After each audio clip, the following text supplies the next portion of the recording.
Na manhã de 19 de fevereiro de 1943, meu tanque saiu da posição de espera às 5 horas e 15 minutos. A temperatura era 15 graus negativos. O motor demorou 4 minutos para pegar. O cheiro de óleo queimado que subia da grade de ventilação misturava com o ar congelado de uma forma que eu ainda consigo sentir hoje, 80 anos depois. Avançamos pelos campos. Não havia resistência. Não porque os soviéticos não estivessem lá. Estavam. Seus tanques estavam nos campos, nas estradas, nas entradas das aldeias. Estavam parados, sem combustível. Meu nome é Hans Brenner. Fui tenente-coronel da 1ª Divisão Panzer durante o contra-ataque de Kharkov. Tinha 33 anos naquela manhã. E o que vou contar é como participei da operação mais precisa que já vi.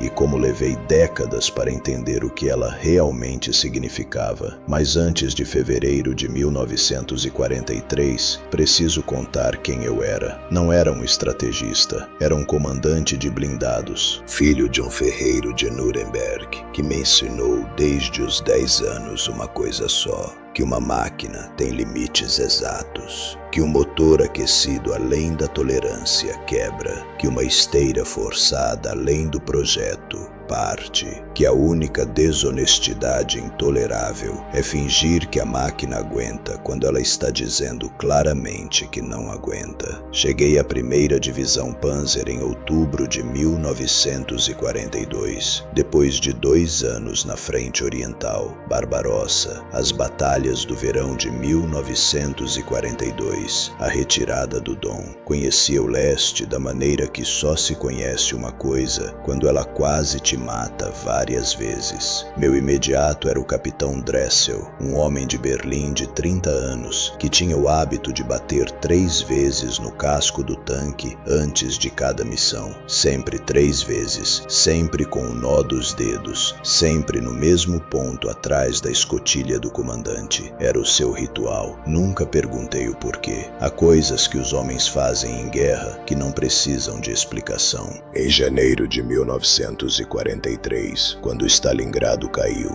e o flanco sul do frente começou a se desintegrar, Dressel parou de bater no casco. Não perguntei porquê, já sabia. O contexto era este: 91.000 alemães marchando para o cativeiro soviético depois de Stalingrado. O grupo de exércitos B destruído. Uma brecha enorme no flanco sul, por onde os soviéticos avançavam em direção ao Dnieper. E em algum lugar a oeste, num quartel-general em Zaporozhye, um marechal de campo olhava para os mesmos mapas que nos aterrorizavam e via uma oportunidade. Só entendemos isso mais tarde. No momento, víamos apenas os mapas. Era uma terça-feira, 2 da tarde. A posição de espera onde estávamos era uma fazenda abandonada a 20 quilômetros a leste de Zaporozhye. O celeiro cheirava a palha podre e a graxa de motor. Esse cheiro específico que se instala em tudo quando uma unidade blindada fica parada dias suficientes. Lá fora, o frio era seco e branco, com aquele vento da estepe que não avisa, que simplesmente está lá. Recebi a ordem de manter posição e aguardar. Não era a primeira vez. Desde dezembro, estávamos recebendo ordens de manter posição e aguardar, enquanto o fronte ao norte se desintegrava em velocidade que os mapas mal conseguiam acompanhar. Dressel entrou no celeiro com o relatório de reconhecimento aéreo do dia. Colocou sobre a caixa de munição que usávamos como mesa, sem dizer nada. Li os números. O grupo Popov, a ponta de lança do avanço soviético em direção ao Dnieper, havia avançado outros 30 quilômetros para o oeste. Seus tanques estavam a menos de 200 quilômetros do rio. Mas havia outro número no relatório. Um número menor. quase secundário na forma como estava apresentado. Tanques soviéticos imobilizados por falta de combustível no setor. 142 tanques parados nos campos. Dressel me olhou. Eu o olhei. Nenhum dos dois disse nada. Abri o caderno de campo, capa de couro comprado em Nuremberg antes de partir, e escrevi no canto da página: Jan Popov, 142 imobilizados. Combustível. Circulei o número. O frio de fevereiro na estepe ucraniana tem uma qualidade específica que o frio de janeiro não tem. Em janeiro, o frio é estável, previsível, constante, algo contra o qual você se organiza. Em fevereiro começa a alternância. Dias que sobem acima de zero, noites que despencam para 15 negativos. Essa variação é o que transforma as estradas em armadilhas. A lama do dia congela à noite em sulcos duros como concreto que partem as esteiras dos tanques e quebram os eixos dos caminhões de suprimento. Recebemos o relatório de inteligência do dia 10. O 4º corpo de tanques da guarda do general Poloboyarov, que havia iniciado a operação com 200 tanques, tinha 50 máquinas operativas. Suas linhas de suprimento estavam a 250 quilômetros de distância. Mostrei o número para Dressel. Ele ficou olhando durante um momento. Depois disse com a voz completamente plana: com 50 tanques e 250 quilômetros de linha de suprimento num fevereiro ucraniano, eles não estão avançando. Estão esperando que alguém os venha buscar. Era exatamente isso. Dressel bateu 3 vezes no casco do tanque naquela noite. Eu não comentei, mas notei. A ordem chegou às 23 horas. Não era a ordem de avançar. Essa viria 2 dias depois. Era a ordem de preparação final. Verificar sistemas, abastecer ao máximo, revisar esteiras e transmissões, deixar tudo pronto para movimento imediato. Passei as 2 horas seguintes com os mecânicos da companhia, percorrendo cada tanque da minha unidade. O cheiro de óleo e metal frio era constante. O barulho das chaves e dos martelos ecoava no celeiro escuro. Num dos tanques, o mecânico-chefe me mostrou uma fissura microscópica na junta do sistema de transmissão do número 4. Perguntou se reparava ou deixava. Olhei para a fissura. Calculei o tempo disponível. Calculei o que acontece com uma transmissão com fissura sob carga máxima em temperatura negativa. Mandei reparar. Naquela noite, enquanto os mecânicos trabalhavam, fui até a entrada do celeiro. Lá fora, a estepe estava completamente silenciosa sob a neve. Nenhuma luz, nenhum movimento. Em algum lugar a oeste, a 200 quilômetros dali, tanques soviéticos estavam parados nos campos sem combustível, com tripulações que não sabiam o que estava prestes a acontecer. E pela primeira vez desde outubro, senti que sabia exatamente o que o dia seguinte ia trazer. A ordem de avanço chegou às 4h50 da manhã de 19 de fevereiro. 2 linhas. Direção de avanço: norte-noroeste. Objetivo inicial: Pavlograd. Hora de início: 5h15. Dressel leu a ordem por cima do meu ombro. Não disse nada. Dobrou o papel, colocou no bolso do casaco e foi verificar o seu tanque. Às 5h15 em ponto, a coluna se pôs em movimento. Os primeiros quilômetros foram no escuro total. O sol não nasceria por mais 1 hora. Os faróis apagados, navegação por bússola e pelos marcos do terreno que havíamos memorizado nos dias anteriores. O ruído das esteiras sobre a neve comprimida era o único som além do motor. Às 6h40, avistamos o primeiro tanque soviético. Estava parado no campo, a 300 metros da estrada, um T-34, intacto, escotilha aberta, sem tripulação visível. Reduzi a velocidade. Mandei um dos veículos de reconhecimento verificar. O relatório voltou em 3 minutos. Tanque sem combustível, abandonado, tripulação desaparecida, provavelmente a pé, em direção ao leste.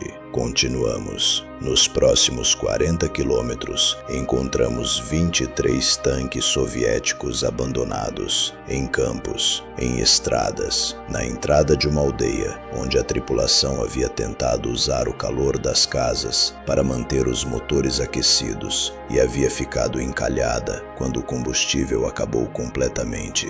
23 tanques, sem um único disparo. Dressel me chamou no rádio no 30º quilômetro. Disse apenas: é exatamente o que os números diziam. Era, mas havia algo nessa confirmação que não era simples. Algo que eu estava começando a sentir e que não conseguia formular completamente ainda. Os números tinham dito que os soviéticos estariam parados. E estavam. Os números tinham dito que o flanco esquerdo estaria aberto. E estava. Os números tinham dito que o contra-ataque funcionaria. E estava funcionando. Mas os mesmos números, os mesmos mapas, as mesmas projeções, as mesmas tabelas de suprimento, também diziam outra coisa que ninguém na minha coluna estava pensando naquela manhã de fevereiro congelado. Diziam que estávamos ganhando uma batalha numa guerra que não podíamos ganhar.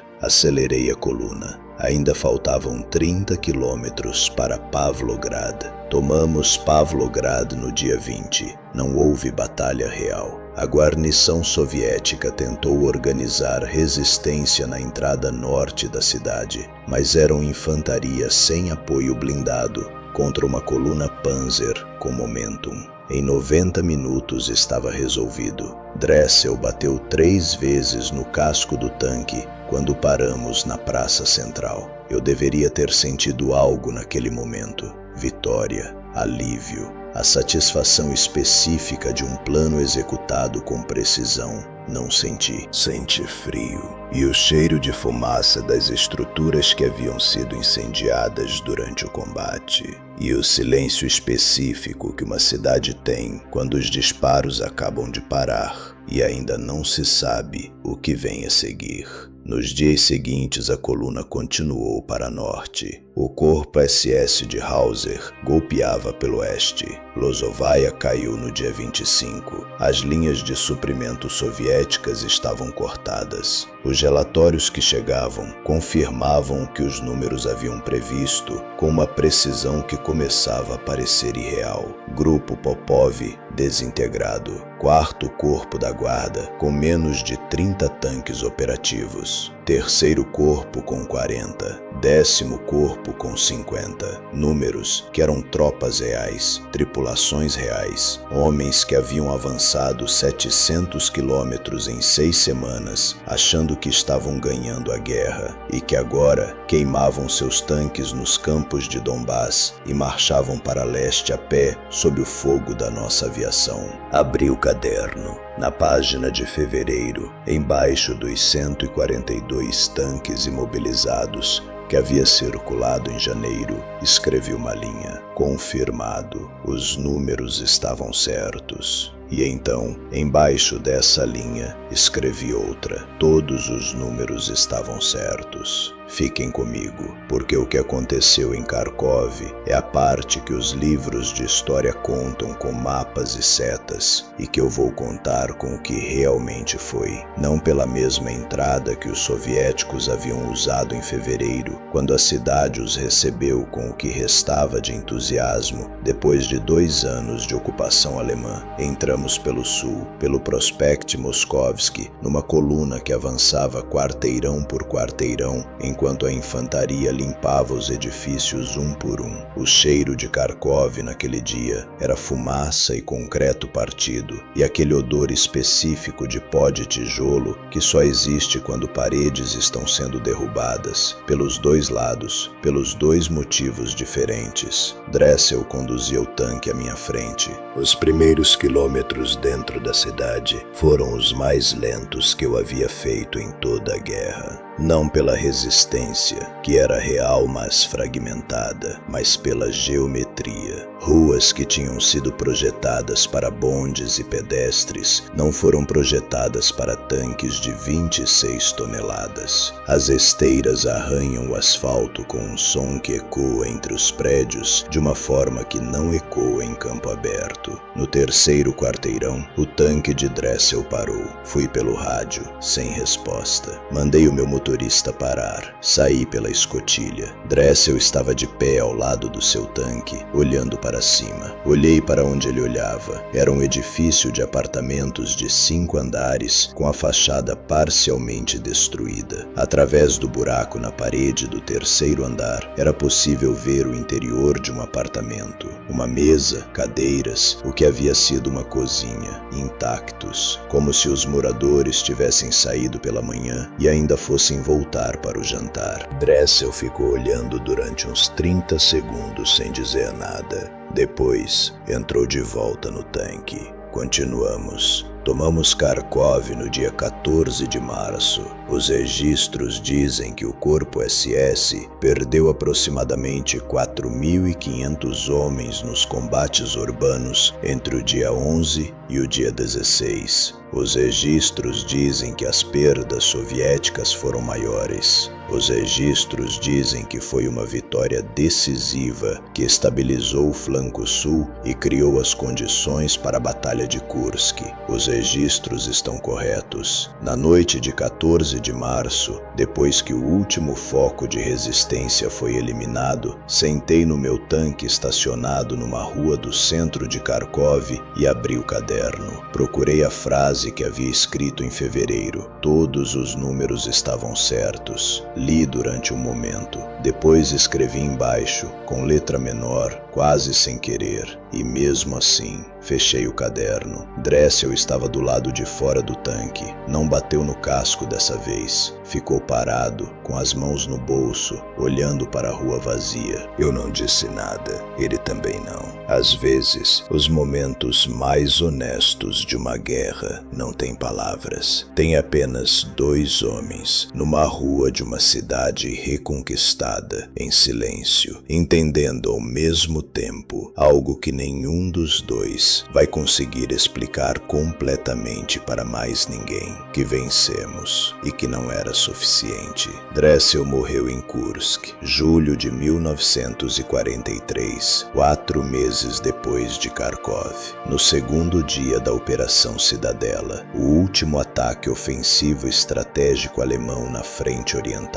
Soube pelo relatório de baixas da companhia: tanque destruído por fogo de artilharia antitanque soviética na altura de Prokhorovka, morte instantânea, segundo o relatório. Não sei se bateu no casco naquela manhã, espero que sim. Sobrevivi. Saí da guerra em maio de 1945 com o caderno de couro debaixo do braço, o mesmo caderno de Nuremberg, com o círculo de janeiro e a frase de março, e as 2 linhas que havia escrito uma embaixo da outra naquela noite em Kharkov. Todos os números estavam certos. E mesmo assim, durante anos, não consegui explicar o que aquelas 2 linhas significavam juntas. Sabia o que cada uma significava separadamente, mas juntas formavam algo que eu não tinha vocabulário para articular completamente. Aos 60 anos, encontrei o vocabulário. A primeira linha é sobre competência. Os cálculos estavam corretos. O plano funcionou. Manstein viu o que ninguém mais via e executou com uma precisão que os livros de história registram justificadamente como uma das operações mais brilhantes da Segunda Guerra Mundial. A segunda linha é sobre o limite da competência, que existe uma diferença entre ganhar uma batalha e ganhar uma guerra, que a distância entre as duas não se mede em tanques nem em quilômetros, se mede em algo que os mapas não conseguem mostrar, em em recursos, em tempo, em a capacidade de um sistema de sustentar o que começou. Manstein dominou os mapas como ninguém, mas os mapas não mostravam tudo. Quando olho para esse caderno, que está ali, naquela prateleira, com as capas gastas e o círculo de janeiro ainda visível, penso que a coisa mais honesta que posso dizer depois de 92 anos é esta: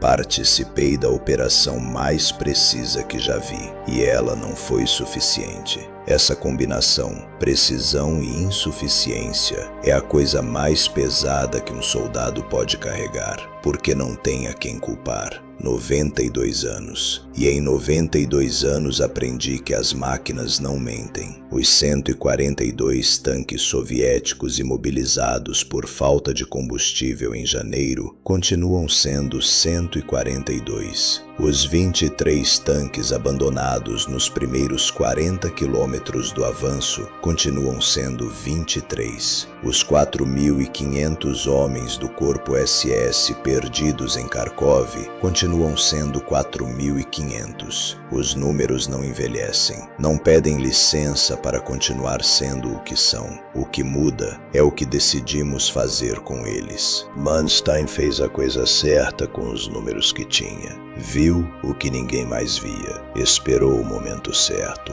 golpeou no lugar certo. E mesmo assim, não foi suficiente, porque havia números que nenhum de nós estava lendo naquela manhã de fevereiro. Números sobre reservas soviéticas, sobre produção industrial, sobre a diferença entre o que a Alemanha podia produzir e o que a União Soviética estava produzindo além dos Urais. Números que alguém em Berlim tinha e escolheu não ler. Se essa história te tocou de um jeito diferente, é porque ela é diferente. No próximo episódio, vou contar a história de um oficial que estava do outro lado desses mesmos campos em fevereiro de 1943, dentro do grupo Popov, quando o contra-ataque de Manstein começou, que viu seus tanques ficarem sem combustível um por um e que demorou décadas para entender exatamente por que haviam caído naquela armadilha. O mesmo evento, o lado oposto. Essa história os espera.